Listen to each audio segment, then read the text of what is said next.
Hey, Lee from Still Gaming here, and today I thought I'd change gears a little bit. I saw this tape at a thrift store, VHS, you know, old-fangled magnetic stuff, and on this tape was like the embodiment of a huge part of my childhood that was destroyed. Hello there, everybody. I'm Mel Allen, and this is Baseball Card Collector. Fuck right. Baseball cards. They just destroyed years of my life that I'll never get back. I saw that this tape was made in 1989, and I definitely had to get it just to see how much bullshit was in it. And you know what I'm talking about, right? Like, values of cards. Like, oh wow, this 1985 card's worth $200, and someday it'll be worth $2,000. Or like, some dealer saying, yeah, you should really buy all those new 1988 Topps cards. They'll be worth something in 30 years. Oh wait, watch this part. Yay, we got the Billy Ripken fuckface cards! Yeah, that was like a famous error card from 1989 where Billy Ripken, Cal Ripken's brother, held up a baseball bat, and at the bottom of the bat, it had fuckface written on it. I just think it's really funny that those stupid kids were holding up 10 of them. Look, we're so happy! These cards are worth $100 each! Kids, unless you sold those the second you found them, they ain't worth shit! Now, for some of you that may not know exactly what a baseball card is, well, I wouldn't know these days because the hobby is so fucking dead. Baseball cards were like these little pictures printed on cardboard of baseball players, and on the back it'd have like this data, like the card number and like how their stats, how well they hit each year. They also make football cards, hockey cards, basketball cards, things like that. But baseball cards were really the big sellers. And in the late 80s, everybody went ape shit for baseball cards. One of them was my father. Oh, wait, no, we're not going to do that. Actually, it was 1991. My father got into baseball cards like almost instantly. I don't know who just got him into it, but he just came home one day and he had like 2 boxes full of unopened packs of 1989 Donruss and 1988 Topps. These were 2 card production companies, and these were very popular sets. With 1989 Donruss, it was like we opened 36 packs and found 10 rookie cards or first-year cards of Ken Griffey Jr. He was like the hottest player of the time. Ken Griffey Jr., man, I mean, he's the man! I think he spent like $60 on 2 boxes of the 1989 Donruss, and we found like 10 Ken Griffey Jr. cards. The cards were worth like $18 each, so by our math, we figured, well, it was worth $180. We just made our money back by like 3 times over. Let's just continue collecting cards! Woo! When I asked my dad why he got all these cards, he said, son, someday these cards are going to be worth a whole lot of money in about 30 years. So we got to hold on to them. We also got to collect a whole lot of them. And I was inclined to believe him. I mean, come on, 10 Ken Griffey Jr.'s paying off the set like 3 times over. My little retarded 7-year-old mind thought that was rock solid. What I didn't know, though, was that my father was jobless for 2 years and he kept spending all of our money on fucking baseball cards. I got a collection myself of about 4,000 cards. He bought over 40,000 cards. Almost 99.9999% of them were from 1987 to 1994. Almost every single card from that era is worthless. And I've checked. All cards, except for maybe like 2, they've all gone down in value. Remember that bullshit like, ooh, it's gonna go up in value. No. And I'm actually gonna be showing you that a little bit later in the video, because sometimes they show price guides of the sets. I went to Tough Stuff's official website at toughstuff.com, and they have a free baseball card price guide from June 2009. And the differences in price is just staggering. I mean, it's friggin' crazy. Now, if my father had gone for quality over quantity and got like these really old cards here, or anything from 1948 to 1960, that would have been a smart investment, because as I've seen, almost all cards from that era have at least doubled in value, if not tripled or quadrupled. But after that, after like 1975, you'd be a fucking idiot if you collected cards after that. I'm guessing my father probably dumped at least $6,000 into baseball cards, and it would have been much better used if he had actually spent that on like a friggin' Stan Musial card or a Mickey Mantle card from the 1950s or something like that, but instead we wasted it on all these dead weights. Well, after like a divorce of my mother and other weird stuff, I'm willing to bet that he pretty much believed that his cards were thrown away by his parents. Long story.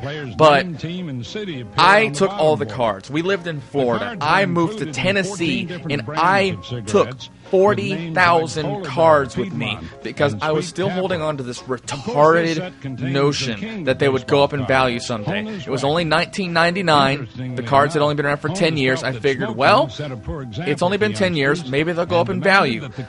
I checked again around 2004, and I noticed that, like, the Ken Griffey Juniors that used to be $18, bam, $6. What the fuck? That's not an increase in value. That's a huge drop in value. The only card I had that was still worth over $20 was this 1994 Donruss limited to 20,000 print run of Barry Bonds. Yeah. As you can guess, that card has plummeted in value. And about 5 years ago, I said, fuck it. All these cards have to go. Fire sale, yard sale, all must go. Free or best offer. Actually, I got a much better offer than free. Some fool actually offered me $100. 100 big smackaroos for 45,000 baseball cards. And he probably was laughing the entire way, thinking he ripped me off because he bought all these cards of 1988, 89, 90, 91, 92, 93, 94, and ooh, some 86 cards. Ooh. But he got all of them for $100. And I guarantee you that if he holds on to those cards for 20 years, he's not going to be able to sell them for even $20. I actually intended to do a baseball documentary at some point. Actually, a baseball card documentary. And I went out to a card shop, and I was like, give me your cheapest, crappiest cards. And they sold me 4,000 baseball cards for $20. And it resembled my exact collection that I had. So far, this tape is not a complete loss because at least they're going over and listing all the old cards, which is really what we should have been collecting, because it's listing all these values like the Honus Wagner card, the rarest card ever, only at $100,000. Well, I can't find the value of it right now, but I'm pretty sure that card is at least worth $500,000 now, maybe $1 million, because, you know, the old cards are just hard to find, and especially hard to find in a good condition. But I would have much preferred to invest in those, but instead I have all these crappy cards, and I was so happy to finally just dump them on some jerk-off that was smiling the whole way through. He also took a pile of like 100 comic books for $10, which is, he overpaid for that, that's for damn sure. That was another thing that my father started to invest in by buying X-Men #1, you know, the 1990 version, and Spider-Man #1, you know, the 1990 version, the one that everybody bought. In all the years we collected cards, we never got one older than the 70s. And even then, it would only be like a single card from 1973 to look like a beat-up piece of shit. I'd be incredibly lucky if I ever looked at a card like this from 1948, like Jackie Robinson or something like that. I was in the hobby for all the wrong reasons. It's supposed to be a hobby where I collect cards of players I like, of teams I like. But instead, I did it the way my father did it. I collected it as an investment. I was a little 7-year-old idiot playing the stock market, and I lost. Let me just name some cards that I put in protective covers because I knew they would be worth a whole hell of a lot of money someday. Ron Gant, Steve Avery, Todd Zeile, Sandy Alomar, Greg Vaughn, wait, Mo Vaughn, Greg and Mo Vaughn, two big fat zeros. Man, why didn't I just collect Pogs like all the other cool kids? Oh wait, I did collect Pogs. Do you remember Pogs? I sure as hell hope not, because Pogs were a one-year fad. It probably went in several different phases, but my phase started around 1993. And Pogs were just these little circular things. I don't know. All I know is that they were stupid, they had little pictures on them, and they actually gambled them at school. It was the dumbest crap ever. After the whole Pog fad was over, I collected more baseball cards. In 1994, I was like, ooh, I gotta have this series called Upper Deck Collector's Choice. And remember, it's the choice of the collector. And this is when I started to really get involved with variants, which means like they'll take the exact same card and then they'll put a little bit of a change on it to make it worth instantly a whole hell of a lot more money. With Collector's Choice, they had silver signature and gold signature. It's when they took like an example of the player's signature and then they put it like in silver coloring or gold and make it look all reflective and foily. I remember I had a gold signature Nolan Ryan that was worth like $15. I'm not sure if it's worth anything now. Chances are, if it was worth 15, it's probably worth 10 now. Whoopity shit. I mean, especially now that variants are now everything in baseball cards. I don't collect cards anymore, but apparently I looked at all the new cards that came out in the last year, and it's just bananas how many different kinds of each card there is. There was one card that I collected. No, not one card. There was one player that I collected in 2005 because he was my favorite minor league player, Derek Wathen. He's the son of John Wathen. He was a manager, baseball, whatever. But Derek had cards in 2005 from Upper Deck. And they managed to produce over 50 variants of his fucking card. And this is how they did it. It's like the 2005 Old Judge series. And the original cover was like green. And then 2005 Old Judge blue, Old Judge red, Old Judge gold, Old Judge black. All they did was change the border. What the fuck? And they just try to justify that. It's like, oh, these are rare cards. Only 50 of these were ever made. Only 20 of these. These cards are worth nothing. Okay, hold up. Douchebag alert. For the kids, we recommend them to get into all the new cards because if you do hold them long enough, they will reach this value right here at the $8,000 to $10,000 level. So basically we try to get the kids into the sets, the new stuff, and advise them to hold on to all of this stuff and just wait its time out so that it will grow. That lying motherfucker! Now, you know he knew that those cards were not going to be worth shit in 30 years. He just wanted to dump them because everybody was collecting them. And if you're a dealer, you must know that, well, if they're producing a ridiculous amount of cards, obviously they ain't going to be worth shit. At least for 500, 600 years. And maybe, just maybe, they'll go up in value by about 10%. And now it's time for a music video. An awesome music video with a kid in black and white, because that's the only camera they could afford for this. And then we show more baseball players. This is just like a recurring trend throughout the entire video. They just show like a picture of a card up against like the same damn backdrop. And then, who the hell would sing about baseball cards? Cardboard dreams! I'm going to collect baseball cards and waste $8 million. You know what that kid was doing back there? He was looking at a card. It's like, I got Ken Griffey Jr. Then he looks at the next card. I got Ken Griffey Jr. Next card. I got Ken Griffey Jr. That's what I did. When I bought that $20 pile of worthless cards, I found like a stack of 40 Ken Griffey Jr. cards of the same damn kind. And according to the book value, they were 50 cents each. So, wow, I made back all of my money that I spent, right? Wrong! We've pretty much passed the only portion of the tape that was actually helpful. If I had this tape in 1989, it would have taught me, hey, get the old cards. Just get them. Even if it's, say, like $100 to get that one little card you need. Get that Hank Aaron from 1963. Don't spend it on friggin' Greg Maddox's rookie card. Oh, God, Jose Canseco. No, spending money on a Jose Canseco rookie card about the dumbest thing I could have done back in the day. I'm sure I had several of his cards. You know, there was like a recurring trend for all of my baseball heroes back in the day. They all let me down. My first favorite player was Jose Canseco. He let me down because he was a steroid-munching dick cheese. Then my favorite player was Mark McGwire.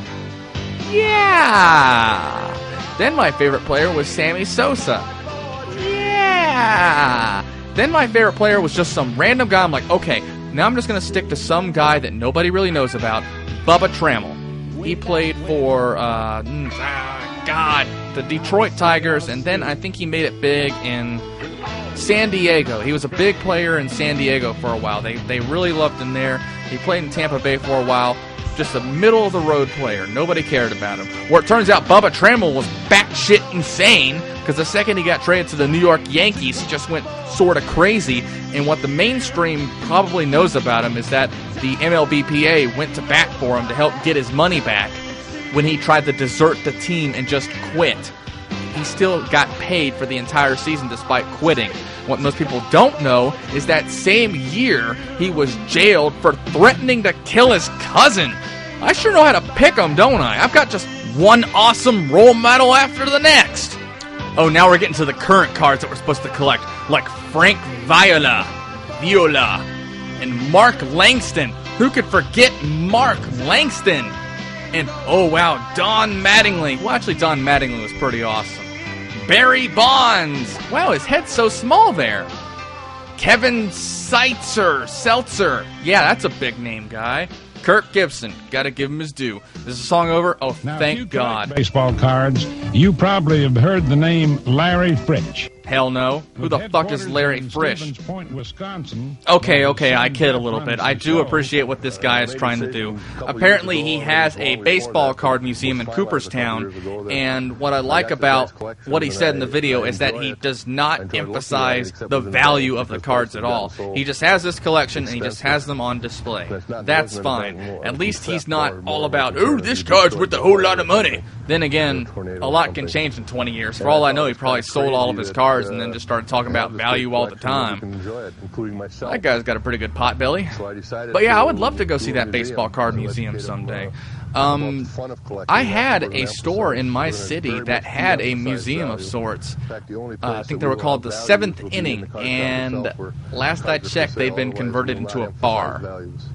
Well, ain't that the shit. But they're there to be enjoyed, and that's what this tape talks about how baseball card stores are all over the place. Well, in my city, when I got here about 10 years ago, there was probably like 7 or 8 stores. Now there's 1. Maybe 2. Basically, if you don't sell Pokemon cards or Yu-Gi-Oh cards, you better just close your fucking shop right there, because you're screwed. I mean, there was one store I went to that had a fairly large size collection, and the guy said, look, I'll be honest, 95% of our sales come from Pokemon cards. And he said, I don't understand what people see in those. Well, obviously they see a lot more in those than they see baseball cards, right? The industry is just dead. They really don't market baseball cards towards children anymore, and that's proven by the fact that cards are so damn expensive. It's crazy. I mean, I used to buy cards where it was like 12 baseball cards for like 75 cents. Nowadays, it's like 6 cards for $3 or $4. That just blows my friggin' mind. Basically, companies like Topps and Fleer, they only exist to serve not children, but actually the people in their 20s and 30s that can't give up on the hobby. They're friggin' addicted. They just want to get that one of one or that really, really rare card so they can invest in it or some crazy shit like that. And I guess no offense if you actually do that, but you just gotta keep in mind, guy, you're just not ever gonna turn a profit off these cards if they're brand new. If you got cards from 48 to 1960, you're doing great. Hold on to them. You collecting cards of the new and the now? Stop. Get out while there's still time, man! Now, even if you do have old cards, there's one thing that will kill your chances of getting any money from them ever, and that's the card condition grading scale. Chances are, if you have an old baseball card, it's gonna look like shit. It's just gonna look like shit. Because apparently there was a fad in the 50s. My father did this. You take the baseball cards and you put them in the spokes of your bike wheel, and that way that would make a sound whenever you rode your bike along. So probably there was so many fucking 1952 Topps Mickey Mantles that just got destroyed, like, because it was so cool. So you'd be even lucky if you had any cards that were in halfway decent condition. But most people, they just had their cards thrown away by their mothers. And actually, I think that it should be a law that if your mother threw out your baseball cards and they're worth X amount of dollars, you should be able to slap her for each $1,000. Sorry, but that should just be how it is. It should be National Baseball Card Slapping Day. Though, if they throw out thousands of cards from 1987 and up, then you should give your mother pie and thank her because she's doing the right thing.